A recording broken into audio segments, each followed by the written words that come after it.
अच्छा दोस्तों, आज मैं आप लोगों के बीच उन बहादुर जवानों की बात बताता हूँ जो हंसते हुए अपने प्राण को बलिदान कर दिए हिंदुस्तान की आज़ादी के लिए। उन वीरों की बहादुरी को, उन वीरों की वीर गाथा को मैं अपने शब्दों में पिरोकर आज आपके सामने रखता हूँ बिना म्यूजिक के गीत।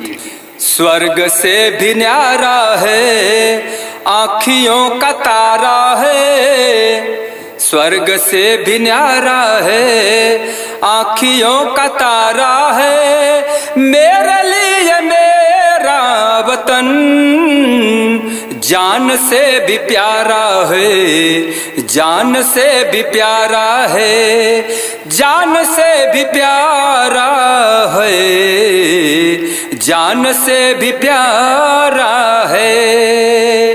स्वर्ग से भी न्यारा है आँखियों का तारा है, स्वर्ग से भी न्यारा है आँखियों का तारा है, मेरे लिए मेरा वतन जान से भी प्यारा है, जान से भी प्यारा है, जान से भी प्यारा है, जान से भी प्यारा है।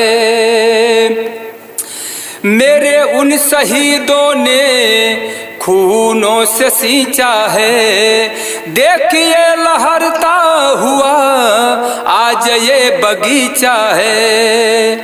गंगा की धारा है, गंगा की धारा है, हिमालय हमारा है, गंगा की धारा है, हिमालय हमारा है, मेरे लिए मेरा वतन जान से भी प्यारा है, जान से भी प्यारा है, जान से भी प्यारा है, जान से भी प्यारा है। सिख मुसलमान हिंदू और हैं ईसाई, आपस में रहते हैं हम बन के भाई भाई। सिख मुसलमान हिंदू और हैं ईसाई, आपस में रहते हैं हम बन के भाई भाई। कितना भाईचारा है, कितना भाईचारा है, प्यार का इशारा है, कितना भाईचारा है, प्यार का इशारा है, मेरे लिए मेरा वतन जान से भी प्यारा है, जान से भी प्यारा है, जान से भी प्यारा है, जान से भी प्यारा है।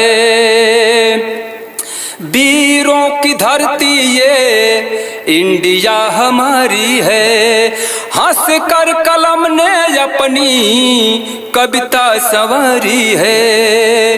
वीरों की धरती ये इंडिया हमारी है, हंस कर कलम ने अपनी कविता संवारी है।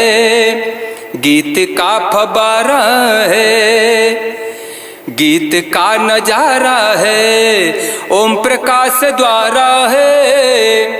गीत का नजारा है, ओम प्रकाश द्वारा है, मेरे लिए मेरा वतन जान से भी प्यारा है, जान से भी प्यारा है, जान से भी प्यारा है, जान से भी प्यारा है।